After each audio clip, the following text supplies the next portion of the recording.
President Trump says he will name a new Bureau of Labor Statistics commissioner in the next 3 to 4 days. And that comes after he ordered his administration to fire the commissioner. Her removal has led to criticism from economists and policy experts. They argue the move threatens the integrity of economic data from a trusted federal agency. But Trump says it's because of the number of jobs the U.S. added back in July, and that number sits at 73,000. He called that statistic a shock. He also said the revision of 258,000 jobs for the month of May and June was a, quote, major mistake. The president didn't stop there, though. Without citing any evidence, he accused the commissioner of faking the jobs numbers before the election to give then Democratic candidate Kamala Harris a boost. Listen. We'll be announcing a new statistician sometime over the next 3 or 4 days. We had no confidence. I mean, the numbers were ridiculous, what she announced, but that was just one negative number. All of the numbers seem to be great. And so we'll see how that comes out. And if you remember, just before the election, this woman came out with these phenomenal numbers on Biden's economy. Phenomenal numbers. And then right after the election, they announced that those numbers were wrong. And that's what they did the other day. So it's a scam, in my opinion. Now let's bring in CBS News MoneyWatch correspondent Kelly O'Grady. Kelly, thank you for joining us today. President Trump says the economic data is unreliable, and some economists out there, they actually do agree with him. So can you talk to us about how this data is gathered and why some people question its validity? Of course, I think context is really important here. And I will just start by sort of zooming out to 30,000 feet, how this data is gathered, and it's been done this way for decades and decades, is every month the Bureau of Labor Statistics surveys businesses, and that takes the form of a number of different things. One, they're calling people up on the phone, they're reaching out via a survey, they have access, electronic access to payroll data. So it's a mix of people voluntarily responding as well as having access to more of that hard data when people update it. And so part of the reason why you see these revisions, which is what the president is taking issue with, is that, let's take Friday, for example. That was August 1st. The data was for the month of July. Well, August 1st is the day after July ends. And so you don't have a lot of time for any slowness in responses to come through. And sometimes you're only looking at part of the month because the Bureau of Labor Statistics wants to get that data out as soon as possible. And so then in following months, you often get revisions to the previous couple of jobs reports. That is very common. Sometimes it goes up, sometimes it goes down. And the reason is that they get more data as those responses roll in, as companies update some of their systems and their payroll data.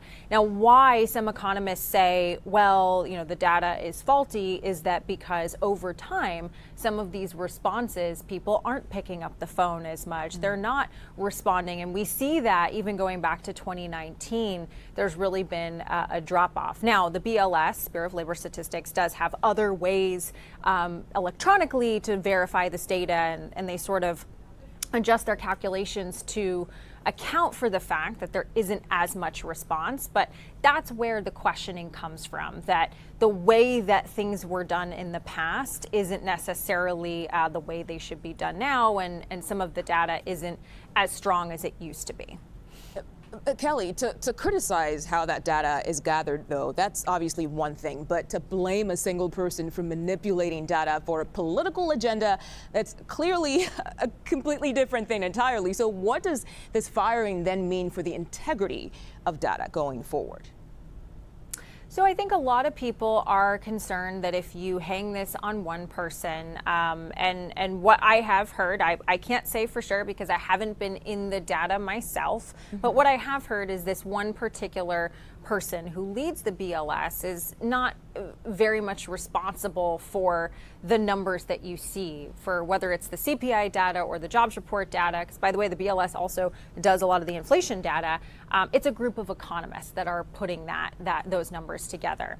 in taking the step to fire and hang this particular allegation on one person, some people that I have talked to are concerned that the integrity of the data would be questioned in the future when there is someone new appointed.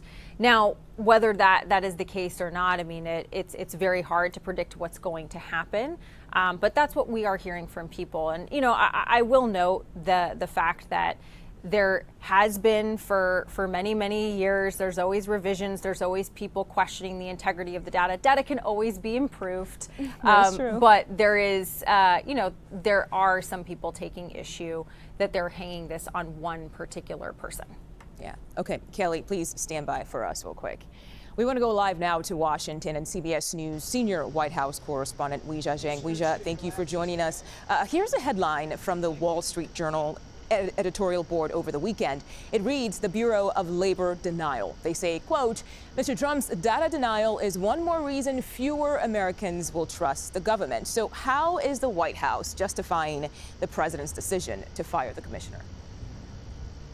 Well, senior administration officials have been out talking about this, especially the director of the National Economic Council, Kevin Hassett, basically saying that the revisions that you and Kelly just talked about are evidence enough that you know, the numbers were manipulated or fraudulent. Now, in order to make that leap, he hasn't provided more information because also, as you mentioned, it's one thing to have unreliable data for one reason or another. We've seen a decline in the quality of that because, you know, these days people just don't return surveys or pick up their phone or open their door like they did at one time. But that's very different than one person rigging the numbers that the president has claimed. And so far, there is no hard evidence, even though we have asked for it from the White House, to suggest that the now former BLS commissioner was doing something that was equal to a partisan, quote, scam that the president has accused. It is notable that the revision in the jobs report that the president is questioning is the largest revision that we've seen since 1968.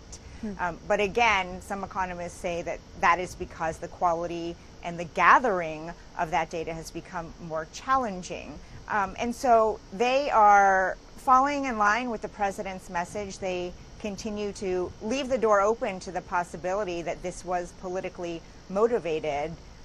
So we'll have to see if the White House provides more information on what they are claiming about the former commissioner. Yeah, and Weijia, I want to ask you a different question here on a different topic, because the president just made some news about India on Truth Social. What did he have to say?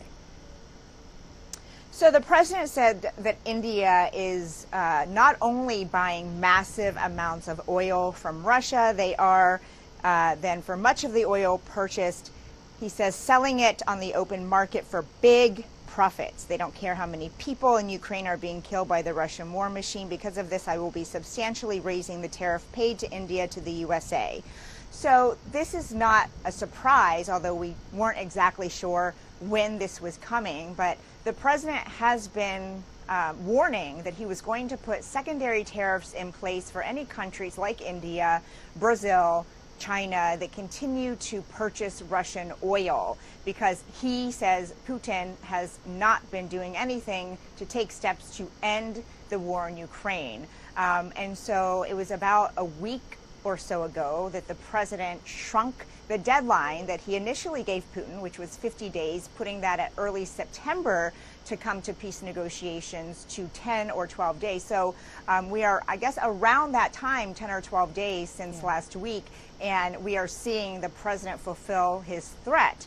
And so, you know, we'll have to see if this pressures India to stop purchasing Russian oil. Meanwhile, they're trying to reach a final trade agreement with the U.S. And so this certainly complicates things, and what we'll be watching for the rest of the day is whether the president announces more secondary tariffs on those other countries that continue to buy Russian oil. CBS News senior White House correspondent Weijia Jiang, thank you so much for your reporting today. We want to bring back in Kelly O'Grady now, because Kelly, we just heard what the president had to say on Truth Social, and I know we talked last week about some of the imports we get from India, like spices, for example. So what exactly could this mean? Yeah, I mean, look, 25% is the current tariff that's set to go into effect for India. That is already pretty hefty. And then we don't have what the penalty would be on top of that, but 25% is already quite a lot. And so we did talk about a number of those things that consumers get from India: textiles, pharmaceuticals, machinery, spices.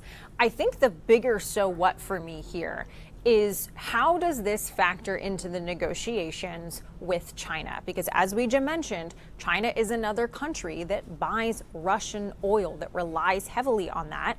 And Russia is very much able to finance its activities with the war in Ukraine by selling that oil. That is the reason why the president wants to put pressure on that particular revenue stream by putting these secondary sanctions. Now, we do know that China is very involved in ongoing negotiations with the U.S., but this would be a complicating factor, because if you're going to put secondary sanctions on India, it would follow that those would also be put on China. So that sort of, the India piece is important, but my spidey senses go up of how is this going to impact those ongoing negotiations with China. All right, we shall wait and see. Kelly O'Grady, thank you so much for your time today.